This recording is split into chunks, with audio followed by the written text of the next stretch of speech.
چنیوٹ کے معنی چن اور یوٹ یعنی چاند کے پیچھے۔ چنیوٹ پاکستان کے قدیم ترین شہروں میں سے ایک اور بلا شبہ پنجاب کا قدیم ترین شہر ہے، جو کہ تصور کیا جاتا ہے زمانہ قدیم میں ایک مکمل صوبہ تھا۔ چنیوٹ کا تذکرہ رامائن اور رگ وید میں چندری کوٹ کے نام سے ہوا ہے۔ 326 قبل مسیح میں سکندر اعظم نے اس پر قبضہ کیا۔ کچھ سال بعد چندر گپت موریہ نے اسے آزاد کرایا۔ چندر گپت موریہ کی رانی چندن وتی کو علاقہ بہت پسند آیا اور اس نے ایک قلعہ تعمیر کروایا۔ یوں اس علاقہ کا نام چندن یوٹ پڑ گیا، یعنی سندل کے چھپنے کی جگہ۔ آہستہ آہستہ اس کا نام بدل کر چنیوٹ ہو گیا۔ چنیوٹ سلاطین دہلی اور مغلیہ سلطنت کے بھی زیر اثر رہا۔ بادشاہ بابر نے اپنی خود نوشت میں چنیوٹ کا ذکر کیا ہے۔ مغلوں کے بعد یہ علاقہ سکھوں، ہندوؤں اور انگریزوں کے قبضہ میں بھی رہا۔ آخر کار 1947 میں یہ علاقہ پاکستان کے حصہ میں آیا۔ چنیوٹ کی تاریخ 2000 سال پرانی ہے، جس کا اندازہ شہر میں سینکڑوں تاریخی عمارتوں کو دیکھ کر لگایا جا سکتا ہے۔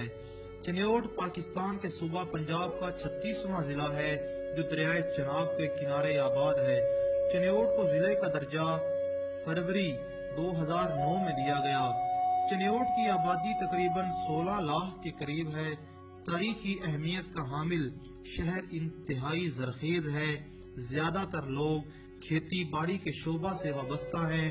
پہاڑوں کے سنگم میں بہنے والا دریا دلکش اور دل فریب نظارہ دیتا ہے۔ جغرافیائی لحاظ سے چنیوٹ فیصل آباد، جھنگ، سرگودا اور حافظ آباد کی تحصیل پنڈی پھٹیاں کے وسط میں واقع ہے۔ کئی سالوں سے ہندوؤں اور مسلمانوں کی تہذیب کا گہوارہ رہنے کی وجہ سے اس میں بہت سی مذہبی اور تاریخی عمارات سر اٹھائے کھڑی ہیں۔ سب سے قدیم اور سلامت بادشاہی مسجد ہے۔ بادشاہی مسجد سرزمین چنیوٹ کے فرزند نواب سعد اللہ خان تھیم نے 1646 تا 1665 کے درمیان تعمیر کروائی۔ یہ مسجد مغل شہنشاہ شاہ جہاں کے دور میں شاہی حکم سے تعمیر ہوئی۔ اس مسجد کی تعمیر میں سنگ سرخ ہی نہیں بلکہ چنیوٹی پتھر سنگ ابدی بھی استعمال ہوا ہے۔ چنیوٹ میں موجود دریائے چناب کا قدیم لوہے کا پل بہت ہی خوبصورت اور دلکش نظارہ پیش کرتا ہے۔ اس قدیم پل کے ساتھ بل کھاتی ہوئی ندی کے نظاروں کو شاعروں نے اپنی شاعری میں بخوبی استعمال کیا ہے، اور اس پل کے ساتھ حضرت شاہ شرف بو علی قلندر رحمت اللہ علیہ کی مشہور چلاگاہ بھی موجود ہے۔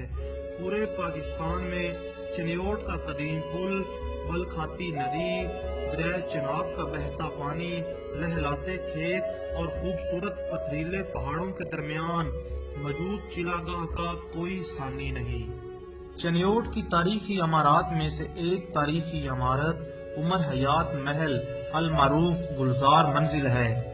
یہ محل شیخ عمر حیات نے 1925 تا 1935 میں تعمیر کروایا۔ اس محل پر اس دور کے 4 لاکھ کی خطیر رقم کی لاگت آئی۔ اس محل میں شیخ عمر حیات کو ایک دن بھی گزارنا نصیب نہ ہوا، اور محل کی تعمیر کے بعد عمر حیات کی بیوی فاطمہ اپنے اکلوتے بیٹے گلزار کے ساتھ یہاں رہائش پذیر ہوئیں۔ خاندان گلزار کو اس منزل میں رہائش پذیر ہونا شاید نصیب میں ہی نہیں تھا، اور گلزار اپنی شادی کی پہلی ہی رات اپنی بیوی کے ساتھ اپنے خالق حقیقی سے جا ملا، اور دونوں میاں بیوی کی اسی محل میں ہی تدفین ہوئی۔ اور اب اس محل کی دوبارہ تزئین و آرائش کے بعد اس میں لائبریری قائم کر دی گئی ہے۔ چنیوٹ کی تاریخی اہمیت کے ساتھ ساتھ چنیوٹ کے خان سامے بھی ملک بھر میں مشہور ہیں۔ چنیوٹ کے خانوں میں چنیوٹی کنہ، چنیوٹی پتیسا اور چنیوٹی دل والی برفی بہت اہمیت کی حامل ہے۔ چنیوٹ کی عالمی شہرت اس کے خوبصورت فرنیچر کی مرہون منت ہے۔ چنیوٹ کا فرنیچر پوری دنیا میں اپنی مثال آپ ہے۔ اس کی وجہ شہرت اس میں استعمال کی گئی نفیس شیشم کی لکڑی اور اس پہ کی گئی منوت ہے۔ چنیوٹ کا خوبصورت فرنیچر یہاں کے کاریگروں کی محنت کا شاہکار ہے۔ لکڑی کی یہ خوبصورت، دلکش اور باریک تراش خراش صرف چنیوٹی فرنیچر میں ہی نظر آتی ہے۔ چنیوٹ کی سرزمین نے ایسی شخصیات کو جنم دیا ہے جنہوں نے اپنے اپنے فن اور شعبہ جات میں خوب لوہا منوایا ہے، جن میں ادب کے شعبہ میں عابد حسین تمیمی، میاں صدیق لالی، ایشور داس چنیوٹی اور زاہد یاسین اکھیاں کا نام سر فہرست ہے۔ فن کے شعبہ میں اللہ کا لونے والا، ندیم عباس لونے والا نے گائیکی، ناصر چنیوٹی نے کامیڈی تھیٹر اور سید عمران بخاری نے شوبیز میں چنیوٹ کا نام بھرپور روشن کیا ہے۔